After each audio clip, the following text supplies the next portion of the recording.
Com a permanência do estado de calamidade pública e da recomendação de medidas de isolamento social, a Defensoria Pública do Estado da Bahia solicitou à Secretaria Municipal de Reparação de Salvador que faça a entrega mês a mês de novas cestas básicas para mulheres profissionais do sexo aqui na capital. Para as profissionais do sexo assistidas pela IBCM, que é a Instituição Beneficente Conceição Macedo, em junho, a Prefeitura de Salvador destinou pouco mais de 40 cestas básicas. De lá para cá, nenhuma outra ajuda foi dada. A gente fala mais sobre o assunto conversando agora com o educador social e voluntário da Instituição Beneficente Conceição Macedo, Silas Freitas, nosso convidado aqui no Issa Bahia. Seja bem-vindo. Bom dia, Silas. Olá, Jefferson. Bom dia a você, bom dia ao Fernando. Inicialmente, a gente agradece muito por essa informação, essa parceria que vocês estão fazendo com que essas informações cheguem a outras pessoas, a outros lares. E isso é importante para a gente, né? Até porque a gente precisa que a comunidade como um todo possa compreender e saber também o que tem acontecido no nosso estado, no nosso município. Maravilha. Mais uma vez, seja bem-vindo, Silas. Quantas profissionais do sexo são assistidas hoje pela IBCM? Jefferson, hoje a gente atende em mais de 66, né, profissionais do sexo nós saímos na última quinta-feira, então conseguimos catalogar 66 profissionais do sexo, porque há uma mudança constante de chegada, às vezes de saída. Tem profissionais que não estão indo para as ruas, né, por causa da idade, outras têm algum tipo de doença ou algo que possa limitar as suas saídas. Então, as que a gente tem catalogado na rua, na última quinta-feira, foram 66 profissionais ativas à noite na rua. E hoje, diretamente impactadas, não é? Por conta dessa pandemia, que a gente imagina que deve ter diminuído em muito a capacidade de renda, não é? Dessas profissionais. Impactada, Jefferson, e com fome, né? Com necessidade. A gente... a última distribuição de cesta básica, como você acabou de falar, foi em junho. E uma cesta básica, ela não dura um mês, né? Uma cesta básica dessa distribuída, a duração dela, em média, é 15 dias, né? A depender, uma família com 2 ou 3 pessoas, a utilização de uma cesta não chega aos 15 dias. Então, assim, a gente fez uma distribuição de cesta básica acompanhada pela IBCM no início de junho, né?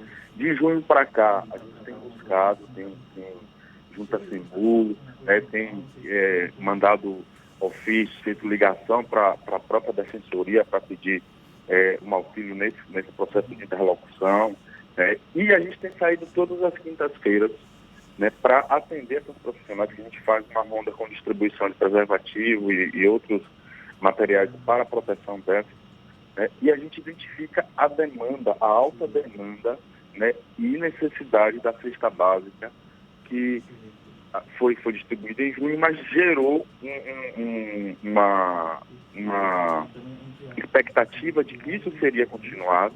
Mas de junho para cá não teve mais. A gente está já finalizando agosto, né? A gente está no meio de agosto.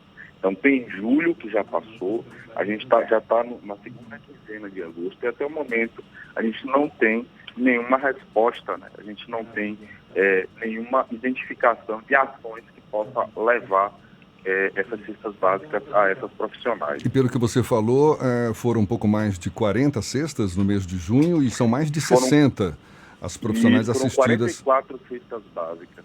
Inclusive a gente levou uma lista, né, com o nome dessas profissionais, mandamos para a Sembu, mandamos para a Secretaria uma lista com o nome dessas profissionais, catalogando com nome e algum tipo de documento, RG, as que não forneceram RG, forneceram um telefone, forneceram qualquer meio de contato ou qualquer meio de identificação que a gente pudesse, inclusive, comprovar a existência dessas pessoas. Por ser um público um pouco esquecido e um público que as ações sociais, as ações públicas chegam de uma maneira muito escassa, né? Muito lenta também. Então, o social trabalha muito com esse público, por esse motivo, que há uma lacuna imensa para identificar a real necessidade dessas pessoas, dessas profissionais, desses profissionais. Então, assim, a gente, enquanto instituição, que estamos na rua todos os dias, não só com os profissionais, a gente identifica essas necessidades, passa isso para essas secretarias, para esses órgãos que são responsáveis por atender especificamente essas comunidades de modo geral, mas a gente tem identificado pouca resposta, pouca ação com base no que a gente tem apresentado ou solicitado. Qual é a grande dificuldade nesse processo até de catalogação dessas profissionais? Porque você relatou ter listado 66, mas o número deve ser muito maior de Bem profissionais do maior. sexo que, de alguma forma, foram atingidas por conta dessa pandemia. Qual é a grande dificuldade nesse processo de catalogação, Silas?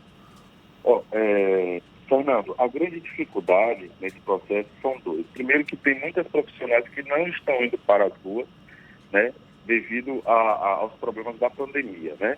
E tem outras profissionais que, além de estar na rua, elas migram, às vezes, de uma região para outra, tipo, de um ponto para outro. Essas que migram, a gente consegue encontrar de outros pontos, e aí entrega a cesta básica, pergunta, inclusive pergunta, na próxima quinta você vai estar aqui, vai estar em outro lugar.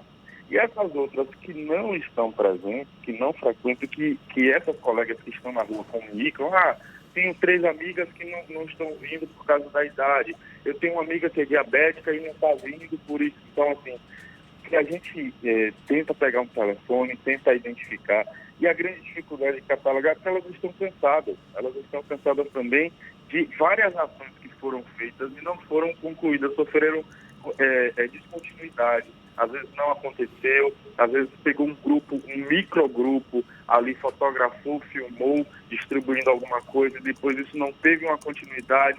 Então, as pessoas estão, de um modo geral, cansadas desse processo. E isso dificulta também a fazer essa catalogação, fazer esse levantamento de dados. Então, muitas desacreditadas também, né? Elas trazem esses dados, eu não quero mais, eu não tenho tanto interesse, porque eu sei que não vai acontecer. E só para te dar um exemplo disso, é que a ação de distribuição das cestas básicas, que foi feita em junho, a gente começou a fazer esse levantamento em abril, né? No início de abril, dia 22 a 23 de abril, a gente fez esse levantamento, procurou a secretaria. Depois, em maio, eles estiveram na rua com a gente. Inclusive, eu estava junto na rua com a equipe da SEMU, com a equipe toda fazendo esse, como é que se diz, relevantamento. Ou seja, a gente já havia entregue uma lista de meninas, de garotas, e aí eles voltaram à rua com a gente à noite, para que a gente pudesse reidentificar, saber se realmente existiam essas meninas e tal. E aí, após essa saída, demorou-se mais de 30 dias para que a cesta chegasse na mão dessas meninas. Então, na rua elas têm medo de muitas das formas de violência, de modo geral, então isso tudo dificulta, né? E nessa saída com a gente da Sempre, eles levaram um número muito grande de informações, ou seja, de solicitação de informações. Então, muitas profissionais não querem dar nome, muitas utilizam já o nome social, né? Poucas informam documentos, então, assim, porque é o mundo delas. E, assim, a gente não pode chegar com tanta regra nesse mundo, entendeu? Porque a gente afasta e aí, de alguma maneira, a gente não consegue, de novo, retornar um ciclo de ações com esse público. É um tipo de profissional, é uma categoria que tem algum tipo de organização, Silas? Alguma entidade que represente essas profissionais? Olha, aqui em Salvador tem alguns grupos, né, que representam, mas não são homogêneos. Esses grupos, muitas vezes, em um certo bairro, há uma reunião, ou elas se organizam, aqui no centro da cidade também. Teve o Casarão da Diversidade, que seria um espaço onde essas profissionais poderiam estar, como é que se diz, mais próxima, mais próximos tanto do poder público quanto de ações sociais que pudessem levar serviços e melhoria à saúde dessas profissionais. Só que um dos grandes problemas é esse, a dificuldade que a gente tem de encontrar, às vezes, esses grupos de uma maneira mais sólida, né? Então, assim, tem também um outro dado importante, é que muitas dessas profissionais, elas estão em Salvador, vão para outras cidades, retornam, então tem como é que se diz, meu Deus? Esse processo migratório, né? E aí, tem aqui também, perdão, tem a Associação de Profissionais do Sexo, que é a Bahia também, né? E muitas estão na mão de cafetinas, né? Que são donas de ponto, e, tipo, tem vários bairros da nossa cidade que são catalogados por essas cafetinas, então elas são proprietárias e alugam os pontos a essas profissionais, que muitas vezes residem em casas, né, com quartos alugados também por essas cafetinas, por essas donas desses pontos. Então, isso também é algo que dificulta esse processo de identificação, de fazer uma ficha catalográfica mais concreta e que possa ter ações que siga a linha dessa ficha de catalogação. A IBCM, que é a Instituição Beneficente Conceição Macedo, ela dá esse tipo de suporte às profissionais do sexo, mas não é a única instituição em Salvador voltada para esse público. Existe uma interlocução da IBCM com outras entidades no sentido de buscar um apoio mais efetivo para as profissionais do sexo, Silas?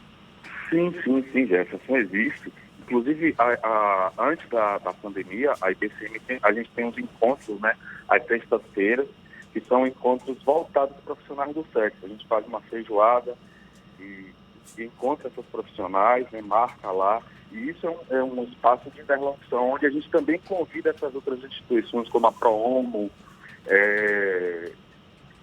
a própria APOS da Bahia, que são a Associação de Profissionais do Sexo, e outras representantes também, né, que esse espaço funciona como um espaço que elas podem, inclusive, levar demandas, discutir demandas, e para que a gente possa identificar a melhor forma de atuar em conjunto, de atuar em parceria, porque muitas vezes a gente identifica uma grande dificuldade de comunicação entre essas associações, entre essas pessoas também profissionais. Então, a interlocução entre outras instituições fortalece esse espaço e fortalece também todo o diálogo que a gente pode ter, não só na noite, mas durante os dias e outras saídas e outras atividades que a gente possa desenvolver. Silas, para o restante da sociedade civil, tirando a parte do governo, do Estado ajudar, é possível colaborar com algum tipo de projeto ou iniciativa que venha dar suporte a essas profissionais do sexo durante a pandemia e até depois da pandemia? Sim, Fernando. A gente busca muito, a gente está muito aberto a todo e qualquer tipo de doação, né?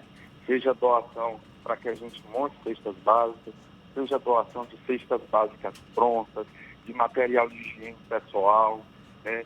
De maquiagem, de sandália, de sapato, de roupa, ou seja, vestimenta. Então, a IBCM está aberta a doações, a qualquer tipo de doação, e que, se a pessoa quiser direcionar especificamente as doações para o atendimento a profissionais do sexo, basta ou manter contato com a instituição ou informar na sua doação que essa doação ele quer que seja direcionada ou ela quer que seja direcionada especificamente para essas ações.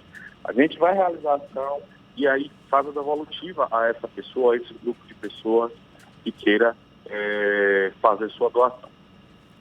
Silas, para a gente encerrar, a IBCM é uma instituição que tem atuação desde 1989, não é isso? Fala um pouco mais sobre a IBCM. Ela se volta para profissionais do sexo, mas não apenas para profissionais do sexo. Quais são as principais atividades da IBCM hoje? A IBCM hoje atua em diversas frentes, diversas linhas, né? Hoje a gente tem a creche com mais de 70 crianças que vivem e convivem com HIV/AIDS. Essa creche a gente atende as crianças, elas chegam pela manhã e ficam até o final do dia, né? Lá elas vivem desenvolvem atividades e faz todo o acompanhamento, não só medicamentoso, mas também nutricional.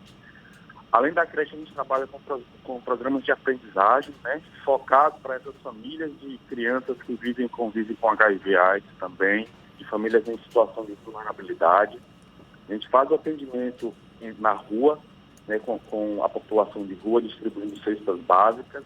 A distribuição dessas cestas básicas, ela é diária e ao longo do mês a gente distribui mais de 270 cestas básicas só para esse público, ou seja, a população de rua, que vive em situação de rua, né, ou em situação de vulnerabilidade extrema. Atualmente a gente tem 34 casas que são alugadas para famílias que têm crianças que estavam em situação de rua, ou seja, às vezes tem um casal que teve uma criancinha, e aí o que é que a gente faz? Como a gente já está em ação, em atividades, em ação na rua, o que é que a gente faz? Identifica um imóvel junto a essa família, faz o aluguel desse imóvel, com doações também, monta a casa, e essa família vai residir nesse imóvel, né, sob responsabilidade da instituição. E aí a gente faz o acompanhamento, não só o acompanhamento integral, né, com a cesta básica, alimentação completa. A criança frequenta a creche da instituição e a gente faz todo esse acompanhamento, seja ele medicamentoso, encaminhamentos para exames e para outras ações. Além das casas-abrigo, a gente tem também hoje um outro programa que é de formação para adolescentes ingressar no mundo do trabalho, né? Ou seja, a gente prepara esse jovem, esse adolescente para que ele ingresse no mundo do trabalho. A gente tem também outros projetos que são voltados a atendimento de população em situação de vulnerabilidade ou portador do HIV também, né? Aquelas pessoas que são encaminhadas pelos centros de atenção básica à saúde que são identificadas com HIV, faz também o acompanhamento pela IBCM, recebe cesta básica, recebe algum outro tipo de serviço que tenha a necessidade no momento. E aí a gente vai desenvolvendo ações voltadas a todo o público que vive e convive com HIV/AIDS, mas também aos públicos que estão em vulnerabilidade extrema, em situação de rua. E atualmente, durante a pandemia, né, ontem eu estava em uma ação também da IBCM, a gente distribui diariamente 100 quentinhas à noite. A gente roda aqui a cidade baixa, né, e aí faz a distribuição de 100 quentinhas prontas para consumo à noite com a equipe de voluntários da IBCM. Poxa, maravilha, parabéns. Ainda bem que existe a IBCM, instituições como a IBCM. Parabéns pela iniciativa, digna do nosso aplauso. Silas Freitas, que é educador social e voluntário da Instituição Beneficente Conceição Macedo, conversando conosco aqui no Issa Bahia. Muito obrigado pela sua disponibilidade, Silas. Eu posso deixar só o contato da instituição? Por favor, fique à vontade. O nosso telefone é o 3450-9759. Pode repetir. Né? 3450-9759. Sim. E o nosso Instagram é @crecheibcm. Então, quem quiser manter contato para doação, para visitar a instituição pós-pandemia, né, se quiser saber informações sobre outros projetos também, se quiser participar como voluntário na instituição para desenvolver alguma atividade ou alguma ação conosco, pode também ligar que a gente vai estar de portas abertas para desenvolver essa ação, para desenvolver essa atividade e aí levar benefício para a nossa comunidade, que é o mais importante. Maravilha. Silas, mais uma vez, muito obrigado e um bom dia para você. Obrigado, Jefferson. Bom dia.